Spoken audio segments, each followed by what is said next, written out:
In this video, we'll be taking a look at a SPAC that is projected to grow revenue nearly 80% a year for 5 years, and has the backing of some of the world's most popular names like Goldman Sachs, Bank of America, Citadel, and even Leonardo DiCaprio. This won't be the typical EV SPAC video though, because in addition to taking a look at the company and the bullish arguments, we'll also be taking a look at the bearish arguments with this company, which need to be covered in my opinion. What's up everyone, my name is Coleman, and in this video, we'll be taking a look at Polestar, currently ticker symbol Ggpi, but soon to be ticker PSNY if their SPAC merger goes through in the first half of 2022. With that said, here's the format. First, I'll go over the company, their history, and some details around their SPAC, such as their valuation. Next, I'll go over 4 of the bullish arguments with this company. After that, we'll take a look at 3 of the bearish arguments with this company. And finally, I'll share my thoughts and what I'm doing with Polestar. So let's waste no time and get right into part number 1, which is what is Polestar? Well, Polestar is a global electric vehicle company based in Sweden, and they manufacture premium electric cars. Now, for those of you that haven't been paying attention, on September 27th, Polestar struck a SPAC merger deal with Gores Guggenheim to take their company public. Gores is a popular name in the SPAC world, and they've taken other companies like Hostis, Luminar, and Matterport public.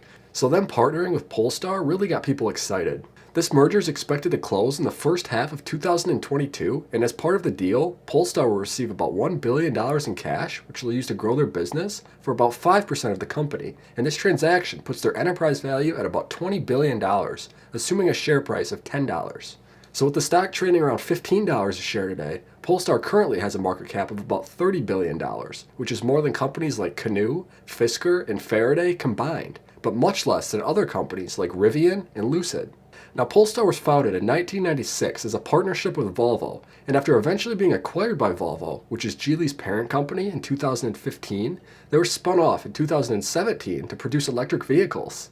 Now, because Polestar is basically a spin-off from Volvo and Geely, they're able to leverage the company's technology, employees, and factories, which is considered a big advantage. While many of Polestar's competitors have had to start from scratch and currently have very few deliveries and little revenue, Polestar is quite the opposite, and right now they have 2 cars on the road, and they already operate in 14 markets worldwide across North America, Europe, and Asia. So they're much more mature than many of the recent EV SPACs. In fact, last year, Polestar delivered 10,000 vehicles and generated $636 million in revenue. And this year, they're expected to over double that and generate $1.6 billion in revenue with 29,000 vehicle deliveries. Now, Polestar currently sells 2 vehicles, the Polestar 1 and 2. The Polestar 1 is a premium 2-door hybrid vehicle with an average selling price of about $155,000. The company's only produced about 1,500 of these though, and it's not expected to play any role in this year or future years' financials, so it's not worth paying much attention to. The Polestar 2, on the other hand, is supposed to be much more significant, and in the company's projections, this vehicle is expected to play a prominent role in their deliveries for years. It's a 100% electric 4-door hatchback, and some of the specs on it are up to 265-mile range, 408 horsepower, and 0 to 60 in under 4.5 seconds, with an average selling price of $50,000 to $60,000 depending on the upgrades. With this vehicle, the company also offers over-the-air software updates, which is nice. Additionally, when you look at the reviews with this vehicle, people seem to have a lot of good things to say about it. And although it's not the most highly rated vehicle ever, it seems like most people consider it to be well above average. And some think it's a solid competitor to the Tesla Model 3. It's worth noting, however, that the Tesla Model 3 beats the Polestar 2 in all 3 categories, and it costs less money with an average selling price of $45,000 to $60,000 depending on upgrades. Plus, Tesla owners also get a variety of other features, such as full self-driving, which is something that Polestar doesn't offer yet. So this is something to pay attention to. That said, Polestar also has 3 other cars that are supposed to come out by 2025, starting with the Polestar 3, which is an SUV scheduled to come out next year. So they're planning on having a whole lineup of vehicles, which is something that many EV companies don't yet have.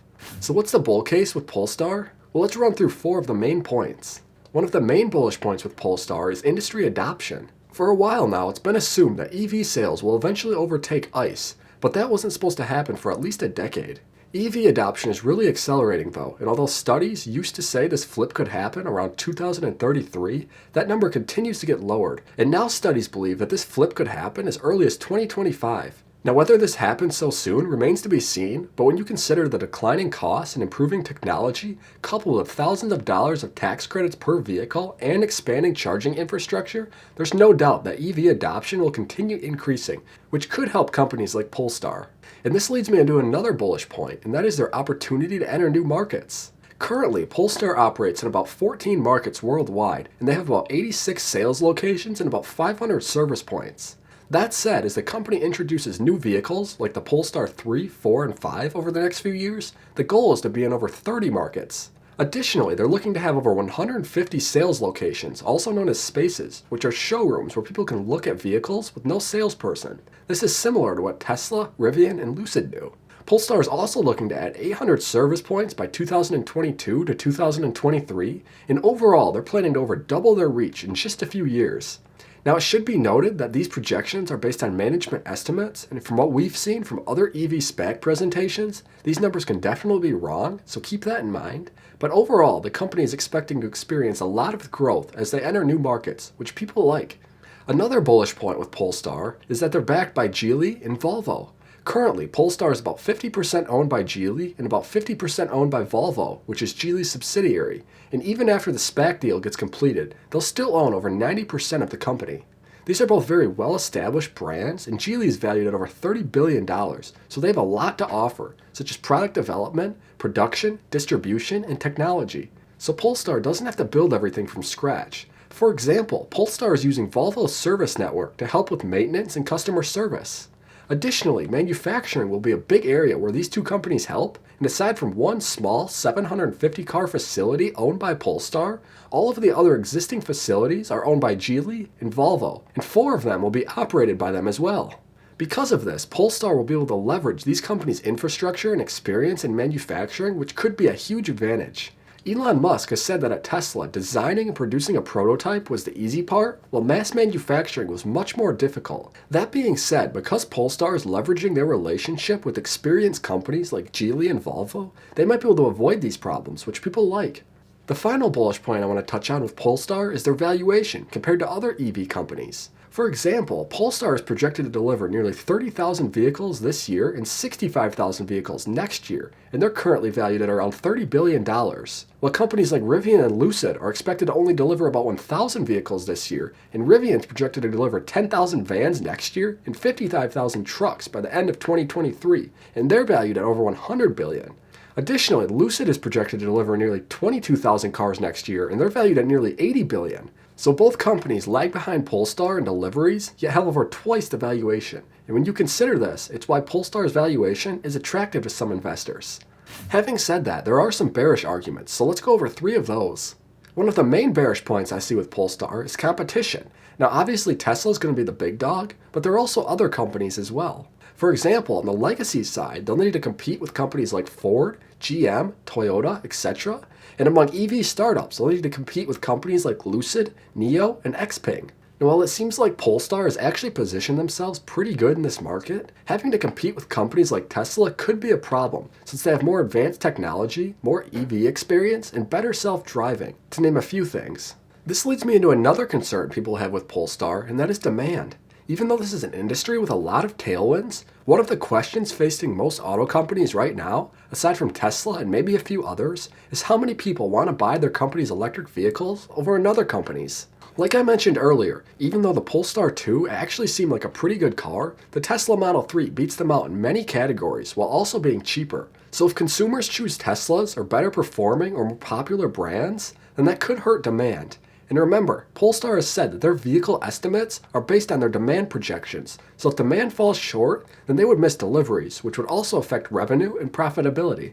The final bearish point I want to bring up is the technology that Polestar uses. For example, the Polestar 2 uses pouch cells in their batteries and LiDAR for autonomous driving, and it looks like the plan is to continue using this technology for future vehicles. Now, many auto companies like GM and Hyundai are using this technology, but interestingly enough, companies like Tesla don't use either technology, while Volkswagen is planning to switch away from pouch cells as well. Furthermore, Elon Musk has said that Tesla strongly recommends against the use of pouch cells, and he's famously also said that LiDAR is a fool's errand, and anyone relying on it is doomed. Now, while I'm not an engineer and don't really know which technology is better, I do find it interesting that both companies that are taking different approaches on either their LiDAR or battery technology are run by CEOs with engineering backgrounds. So this is something that probably deserves more research if you're interested in this company for the long term. So what are my thoughts and what am I doing with Polestar? Well, for me, this actually seemed like an interesting EV company, and unlike so many other EV SPACs, they actually have cars on the road and even more in the pipeline. What also interested me is how they're backed by Geely and Volvo and that they're able to leverage these companies' resources and experience, because it does seem like it gives them an edge over other startups. They don't have to spend a ton on new facilities, customer support, and charging, and the main thing it seems like they have to worry about is engineering and design, which Elon says is the easy part. It almost reminds me of fabless semiconductor companies, which are companies that only design the chips and rely on other companies for manufacturing. So it'll be interesting to see how this works for Polestar, as well as other EV companies like Fisker and Byton that have taken this approach as well.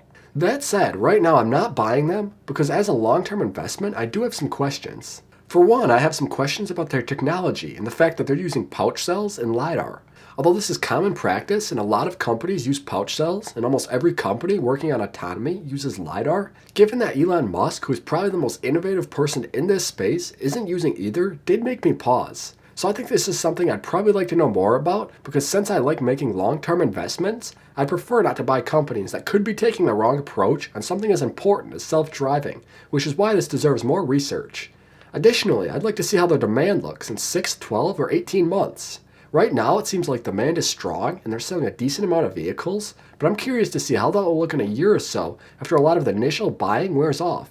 I know management is pretty optimistic, and when you look at their projections, they see strong demand, but given that this is a new company to the public with management I'm unfamiliar with, it's hard to judge whether they have a history of honesty and accuracy, which is part of the reason why I'd like to see how their demand looks in a year or two.